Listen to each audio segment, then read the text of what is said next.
You mentioned that the incident that actually triggered the whistleblowing, so to speak, was a pamphlet being delivered. I had read that there was some trouble translating the military in Iraq into English. Do you know off the top of your head whether the pamphlets were in Arabic or English? Well, yeah, that's a wrinkle in the story. Now, the story, according to Bradley Manning, is the thing that really changed his mind and made him rethink his own personal responsibility as a U.S. soldier, occupying a foreign country, supposedly bringing democracy, sweetness, and light, is that he was asked to look into, as a member of Army intelligence, which is how he was serving there, an incident of protesters in Baghdad who had been handing out a pamphlet called "Where Does the Money Go?"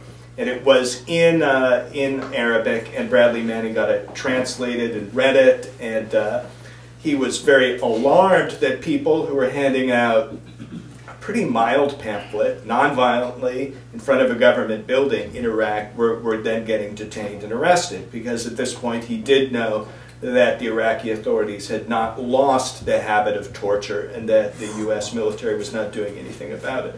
So according to Manning, he went and ran to his commanding officer saying, hey, we have to stop this, they shouldn't be detained. And according to Manning, his commanding officer told him to shut up and get back to work helping round up more detainees for the Iraqi authorities. In the back. To your knowledge, has President Obama, who ran the first time against the war and was a constitutional lawyer, law professor, has he ever said anything publicly about Bradley Manning? Well, he has, and unfortunately, it's not heartening at all. If you think Bradley Manning should be free, or if you see the leaks as a good thing, he was confronted at a very pricey fundraiser at the St. Regis Hotel in San Francisco by some Bradley Manning supporters. A wealthy benefactor had paid for their tickets to get in there. They interrupted the fundraiser, sang a song, and then got up to the president afterwards and asked, why are you doing this? And he said, hey guys, he broke the law. And they said, well, what about Daniel Ellsberg? No, that was different. That was totally different. That was, that stuff was less classified, which is factually untrue. What Daniel Ellsberg released, the thousands of documents that comprise the Pentagon Papers that Ellsberg released about 40 years ago, are uniformly top secret in classification, where nothing that Manning is alleged to have released is that high degree of classification. And then at a press conference, someone asked him about Manning's detention conditions when he was still in solitary. And Obama said, well, I've been personally assured that everything's up to code and it's for the young man's own good. I mean, of course, this is what happens, when you psychologize and pathologize dissent. When you put people away, you put the dissenter away, it's always for their own good. It's kind of disgusting. Yes? Well, I got here late. What's the content of the information that he leaked?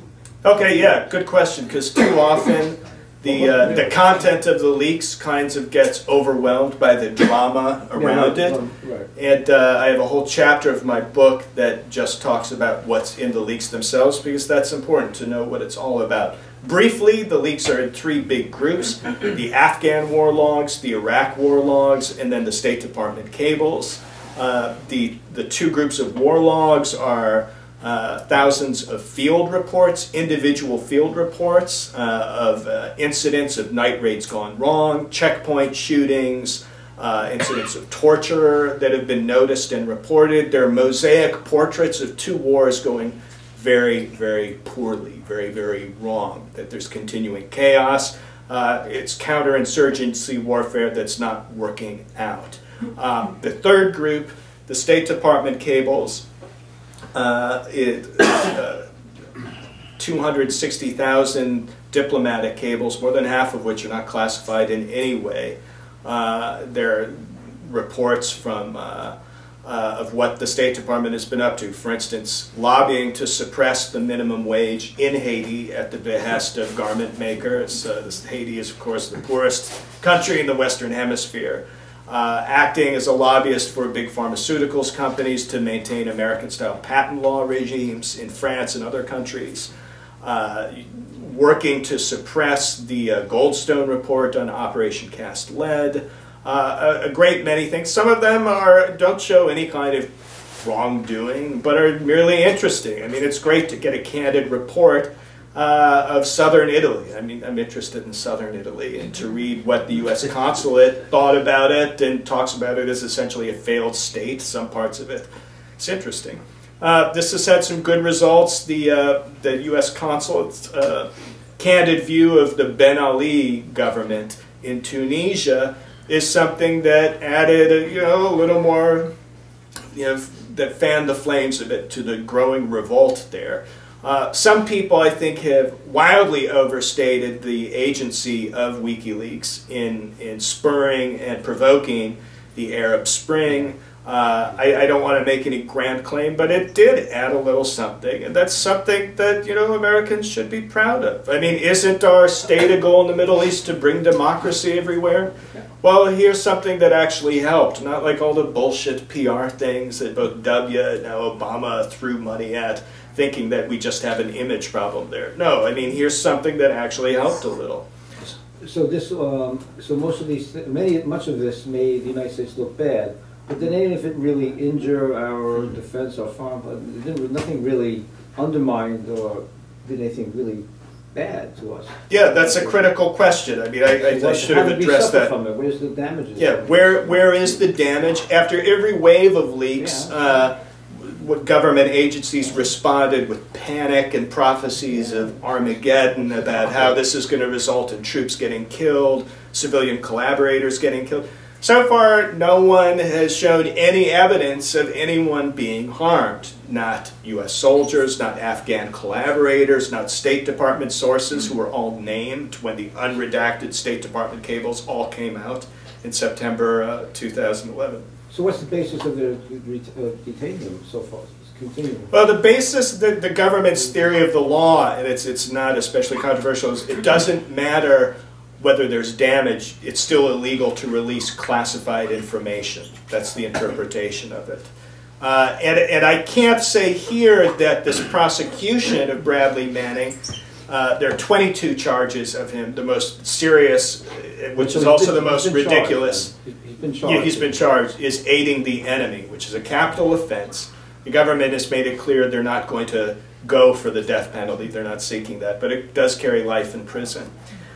Even without that charge sticking, and I think there's only a 50-50 chance that it will. The court-martial, by the way, is now scheduled for this June, to begin June 3rd. There's still enough stuff and enough charges to put him away for 50 years or more. How old is he? He's 25. So, this guy who blew the whistle on him, what was his motivation to do that? Well, the informant is a renowned hacker in hacker circles named Adrian Lamo. He's a big deal in hacker circles. That's probably how Bradley Manning got in touch with him, although we're still waiting to hear the details of that. But to people who are outside this hacker subculture, Adrian Lamo fits the profile of most every other police informant. A convicted felon with a long history of mental health issues. He had been involuntarily committed just about 6 weeks before he got in touch with Bradley Manning. Was he working for the government? It's not clear at what point he was, but he quickly went to the government after Bradley Manning admitted spontaneously that he was the WikiLeaks guy. Is the government helping him to transition? No. They're not paying for it medically? No, they're not. Yes? I'm sorry, me? Yes, you. I'm sorry. You indicated, well, you didn't indicate, you stated, and I've heard elsewhere, that the helicopter massacre was not a war crime. Is there anything among the documents that were released that indicated any type of a war crime, either Afghanistan or Iraq? You know, there's law on both sides of many of these issues. To me, the question is not as important as it may seem. I would like people to lose a bit of the legalism in our approach to war and peace and the use of military force. I think we've gotten far too legalistic in the way we look at these things. We need to think more about morality and strategic self-interest and less about the law. The Pentagon has about 15,000 lawyers working for it. That means that they can make almost anything legal with enough effort. And so whether the helicopter massacre is legal or whether the Haditha massacre is legal or not, you know, they're not totally insignificant questions, but I think the deeds speak for themselves whether or not they survive you know, the very mild legal scrutiny that they get. I think it's important to realize that the laws of war, again, their function and their purpose is primarily to enable violence, not to restrain it. And that they are written by the great military powers, not by people on the receiving end of the violence. And to get beyond this idea that war is something that, war is okay, it's just war crimes we don't like. Because really, you can't, most atrocities are perfectly legal. And this is the real problem. Questions? Since you've written your book, you yourself been, say, detained at an airport or something like that? No, I have not been. No. I'm going to look for other people before I get back to you. Okay, good. Others, I don't see them. I haven't followed up on it, but I saw some tweets that Aaron Swartz filed a Freedom of Information request about Bradley Manning, and that his apartment was searched by the Secret Service, and he persisted in that. Do you know that? And do you think that the repression of Aaron Swartz is tied to Bradley Manning, the same kind of surveillance state? I think it is a similarity. I mean, it's two precocious, highly skilled at computers, young people who dissent from the government in different ways and have been crushed by the government in different ways. So I have an op-ed in the current issue of The Nation magazine. It's online, where I talk about Aaron Swartz and Bradley Manning together. But people are asking questions whether the government went after Aaron Swartz so hard because of his assertive and admirably aggressive use of Freedom of Information Act requests to find out about the conditions of Bradley Manning's detainment. Even very conservative people like Republican Senator John Cornyn of Texas has been asking that question, as well as others. And I wonder how much is really there. I think it's certainly a good question to ask. I think this might be just the ordinary grinding of the remorseless wheels of the prosecutorial state without the extra dash of seasoning that it's retaliation for these FOIA requests. But it's certainly worth looking into, and I hope we get a thorough answer to it.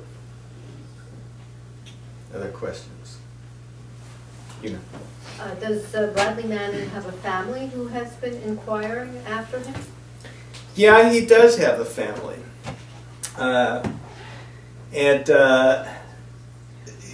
He's not particularly close to his father, who doesn't sound like a very appealing figure from all the reporters who have gone to Bradley Manning's hometown of Crescent, Oklahoma, and talked with people.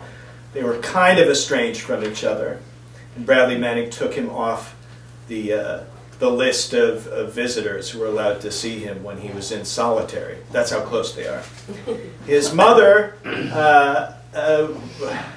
lives in Wales. She's Welsh.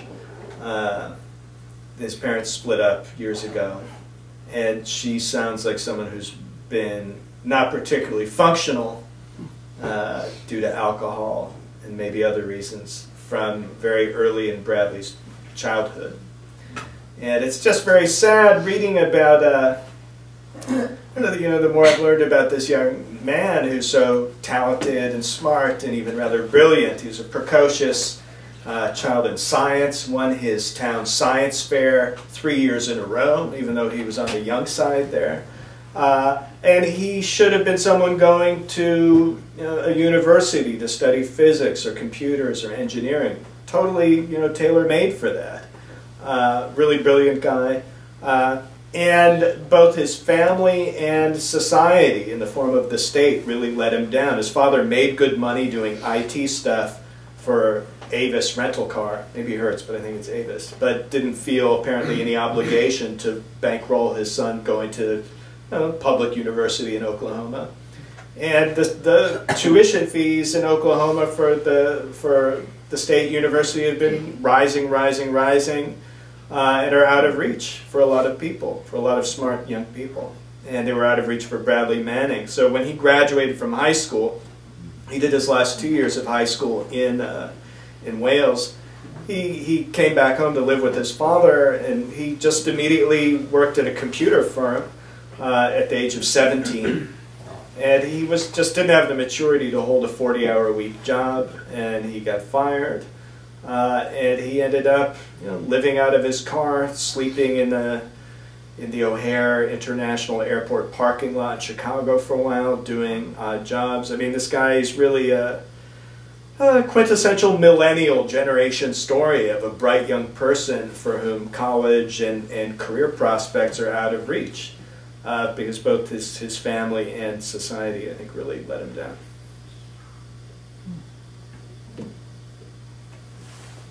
Could you talk a little about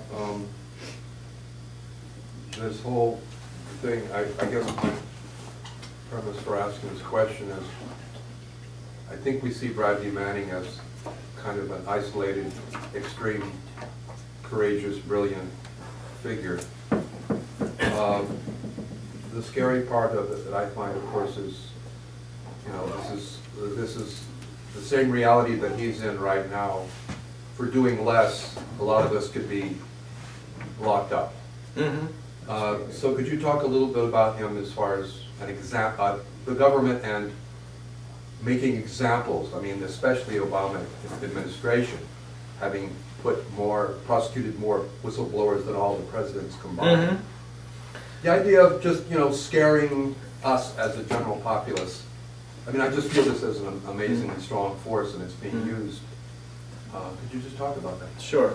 Well, it certainly feels like a big example is being made of this young man, and as an example and an object lesson to others not to do that. And it's a question that I hope will be answered by the court-martial proceeding by Bradley Manning's very able lawyer, is how much is this prosecution directed by superiors in the military, in the intelligence world, in the national security state apparatus with this purpose in mind? And how much of this very harsh punishment that I expect will carry a very harsh sentence in the end is just the ordinary grinding of the gears of our very harsh penal system. And my bet is what will come out is that his treatment in prison, when he was held for 9 months in solitary, against the consistent recommendations of the psychiatrists at the military brig, who all said, except for one time, every 2 weeks, this guy is not a suicide risk. You should let him go, get him into medium security.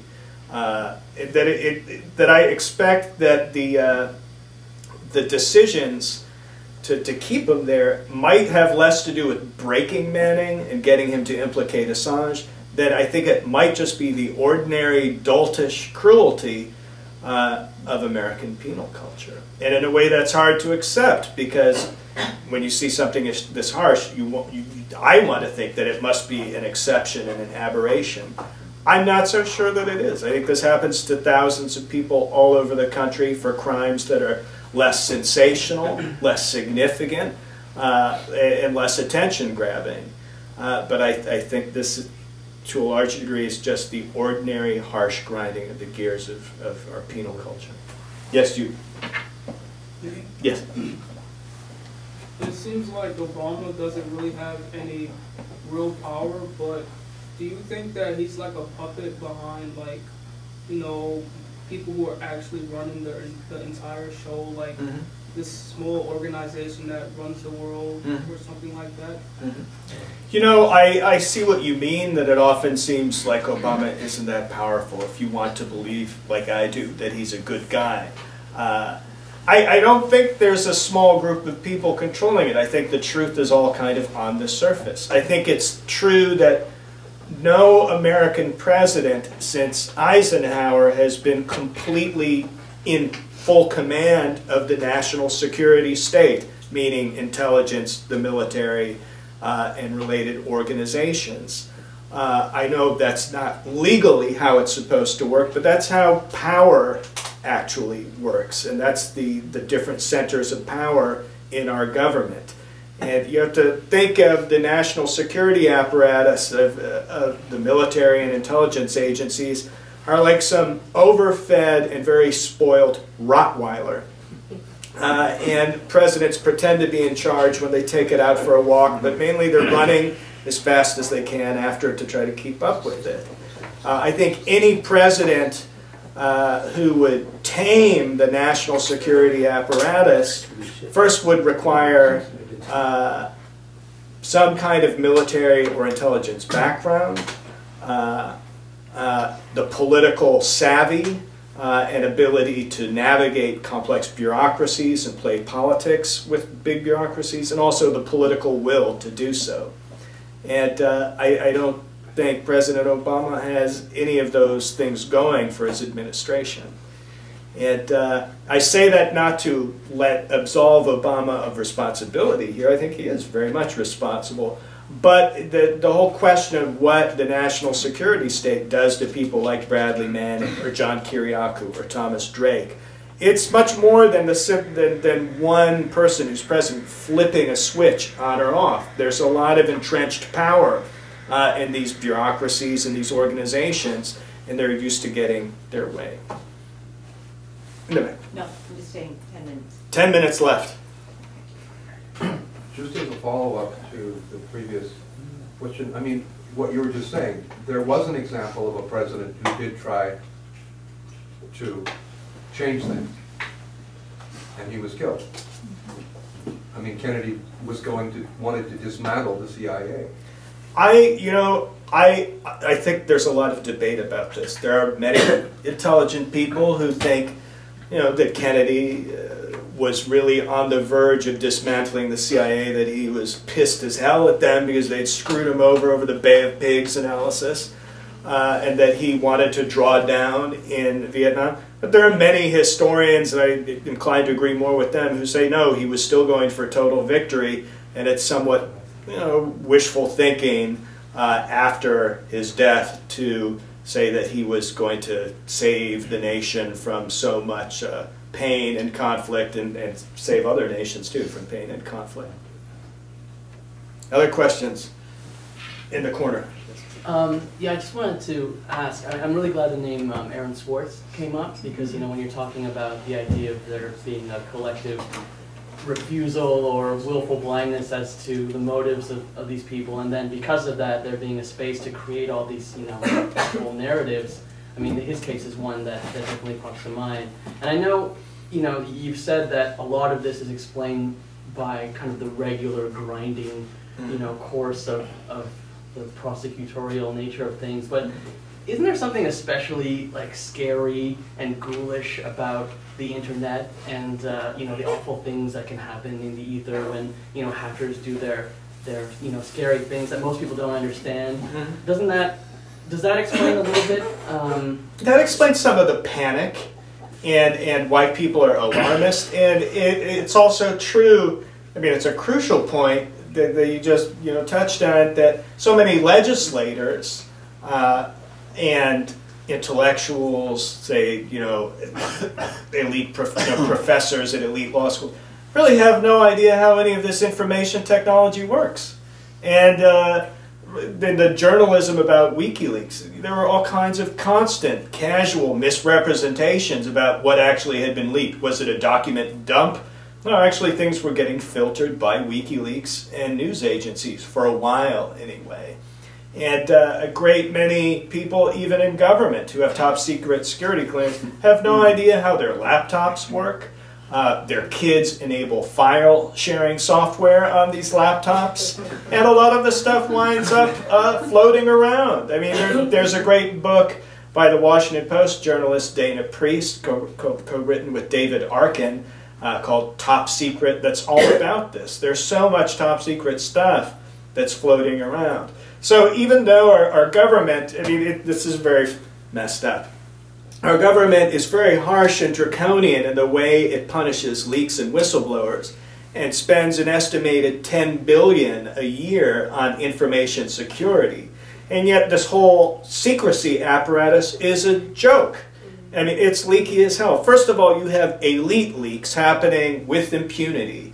Whether it's Obama's first ambassador to Afghanistan, former General Carl Eikenberry, leaked a long memo about the need to get out of Afghanistan and switch to a much lighter boot print there, which I think would have been good advice to follow. But that was leaked most likely by the White House. You have the National Intelligence Estimate on the Afghanistan war that was leaked. Leaks about our relations with Pakistan's security services. A recent leak from the State Department about Syria's possible use of chemical weapons. These leaks are not punished. There's not going to be any investigation, and all of it is top secret stuff. But be careful what you wish for. The response in Washington hasn't been to liberalize and loosen the controls on leaks. Instead, senators like McCain and Dianne Feinstein now want to tighten the controls and punish more leakers. So. But there is always going to be a lot of leaking, and a good thing too, because this is how we find out what we need to know, what we should be allowed to know to begin with. Someone who hasn't asked a question. Graydon. I was wondering, going forward, it seems to me that, as much as I wish it weren't the case, that Bradley Manning's current legal situation is a bit dire. He doesn't seem to be that the government is likely to retract its clause, and it seems to be pretty likely to go to jail, and probably for quite a long time. Going forward, are there anybody, but for the next Bradley Manning, I mean, is there anyone who's a politician or legislation or anyone, and practical steps that people are taking to hopefully correct the position of people like him in the future? Any type of, I mean, I know that there are concerned people in the country, but at an institutional level, is there any effort being made by, I don't know, anyone, I guess? The situation is grim for Bradley Manning. I mean, I fully expect that he will be convicted and sentenced to at least 50 years, and I think the struggle to get him sprung will be a long-term one, just like the struggle to free, say, Leonard Peltier is a long-term struggle, or to free Mumia. And I hope the cause of Bradley Manning and everything it represents stays very mainstream, more mainstream than these other causes have managed to remain. Any optimism? I'm not particularly optimistic. I think that there are a few good organizations like the Electronic Frontier Foundation, and as Silicon Valley makes more and more money, Silicon Valley money is bankrolling some good techno-libertarian groups that really have some kind of interest or belief in the need for freely circulating information. You saw this in the stuff that Aaron Swartz was working on. I mean, it's San Francisco versus Los Angeles. The content industry wants SOPA, PIPA, draconian enforcement of outrageously expansive IP laws. But groups like Google and Facebook want an erosion of these laws for their own ends, which are not entirely noble, because they don't really want privacy protection. They want data as much as they can about everyone. So I think some groups that are funded by Silicon Valley might end up as kind of a byproduct defending causes like Bradley Manning and try to inculcate this ethos. But I'm a little pessimistic. Okay, do we have time for, I think... One more question?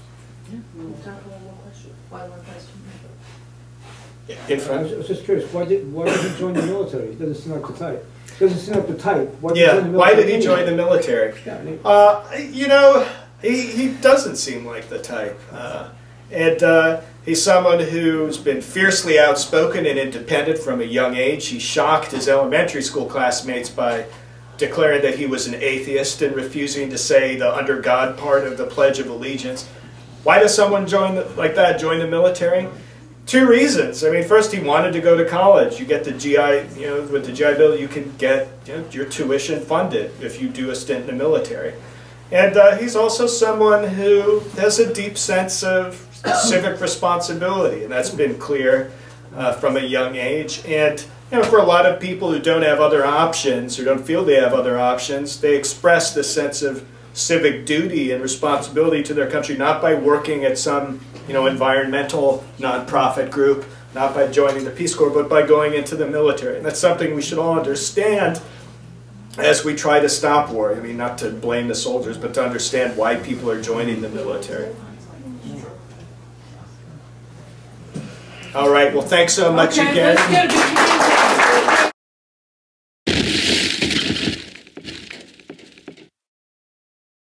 My book, rather than a portrait, is a landscape panorama with Bradley Manning as a figure in that landscape. And I tried to sketch out all the important issues that collide in this case, the competing risks. Important thing in your book. Well, I had one major obstacle in writing a book about Bradley Manning, and that's that I had no access to Bradley Manning. In fact, no journalist or writer or reporter has had any access to Bradley Manning.